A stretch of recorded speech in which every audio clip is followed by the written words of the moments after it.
Welcome to the Open Jaw Pink Couch, and our subject today is Crystal Cruises, an iconic brand that has made so much noise in the last 2 years. We've been in the news all the time with new products. I think the only thing that wasn't launched probably was a hotel chain.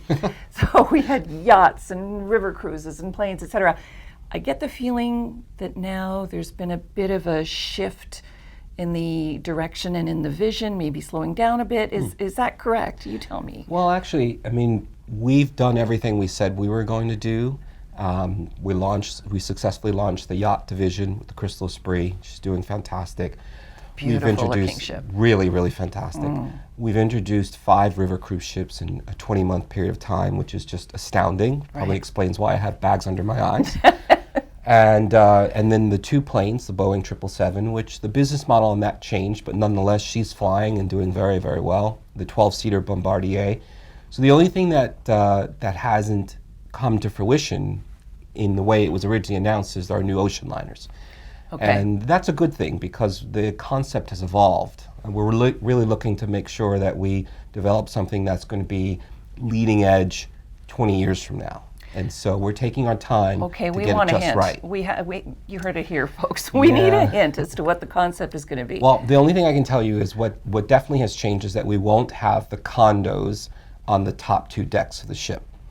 But everything else is yet to be announced. I met Mama Lee. Yes, I met Mama Lee on one of your ships. One of our most loyal customers. She lives on the ship and she loves it and the people love her, and it was just such a warm, wonderful environment to be in.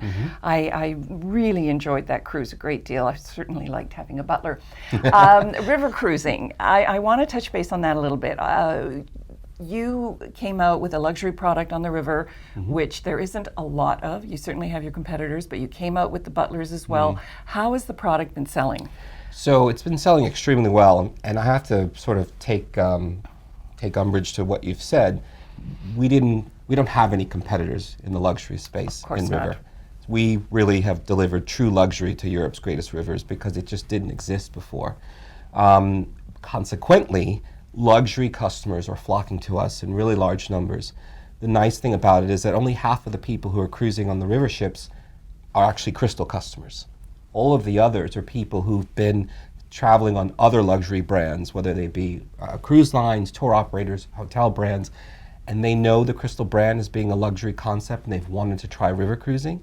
And so now they feel comfortable to make those purchase decisions and finally take that river cruise. Okay, so now you were qualifying what I said and saying you do not have a competitor in that area. I'm going to then ask you, how do you define luxury in order to say that you are now owning that place? Because I think the competitor that I'm thinking of in particular would certainly argue that they have luxury. Sure. Well, luxury is not defined by any supplier in the marketplace. Luxury is defined by the customer. And the luxury traveler has the means and the wherewithal to do whatever they want, whenever they want. It means that, for example, when they go to Africa and they do a safari, they're expecting that 5-star and 6-star level of accommodations, service, cuisine, options that they would get anywhere else in the world, whether it be in Paris or New York or London. And so we as suppliers, we don't get to make that decision as to what is luxury. It's the consumer who's deciding. And these folks, they're a very discerning audience. They know what they want and they have the means to have it whenever they want. These folks have defined what luxury is. So for them, it's about options, it's about the service, it's about the level of cuisine. It's a variety of amenities that you can find in every single travel experience in the world. But it hasn't been in European river cruising. There have been some other places in the world where there are river cruises, like Egypt, where it did exist once before. But in European river cruising, that level of luxury that people are accustomed to didn't exist before Crystal came into the market. It's a big claim, and I wish we had some of your sellers here in front of us because I would love to get a discussion going because, of course, it's very controversial. People define luxury in different ways, but you're saying it's the consumer that's driving it. Let's talk about Canada, Canadian consumers, and your penetration in Canada because we always like to hear about how our market is faring. Yeah, I think we have great opportunities here in Canada. Crystal has always been a brand that for the longest time had 2 ships, with an intensely loyal customer base, like our guests who were traveling on us frequently, often, time and time again. And then an agency base as well that was very loyal to us. And so for the longest time, when we only had 2 ships and we weren't growing, we didn't really need to penetrate the market much further. But now we've grown so much. I mean, the river cruise ships in and of themselves is a huge part of our business. Yeah. And we will be building the new ocean liners, and we do have the Crystal Endeavour coming out, which is a new expedition ship. And so now there's a great opportunity for us to actually penetrate deeper into the Canadian market. The great thing about it is that we have a leadership team in place now who wants to grow, who wants to see more business coming out of Canada. We know the potential is here. We know that personally, many of us know some fantastic agents in the marketplace that we would love to be working with on a more regular basis. And so for us, it's like a bright spot in our future. We love to hear we're a bright spot.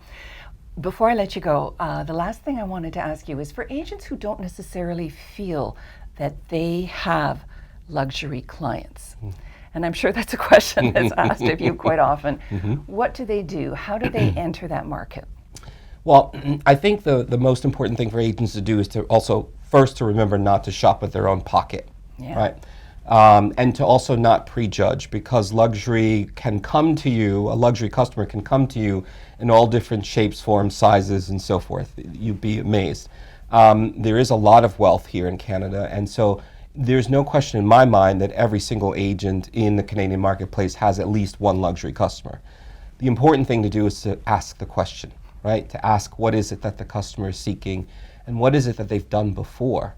You may find that, and I'll actually share an example from my own personal experience, because I actually used to own a travel agency. I owned a travel agency for 14 years. All right.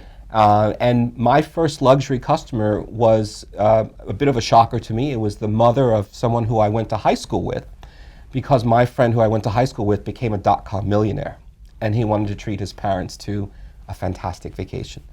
And so sometimes luxury is once every 5 years for a customer.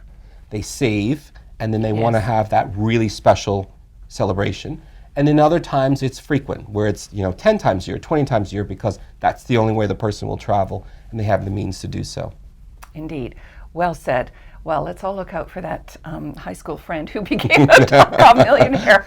Okay, but the moral of the story is we don't have to wait for those to come around, that everybody could potentially be a Crystal client. Correct. Thanks so much for that, and we look forward to all the news about the new ship. Thank you.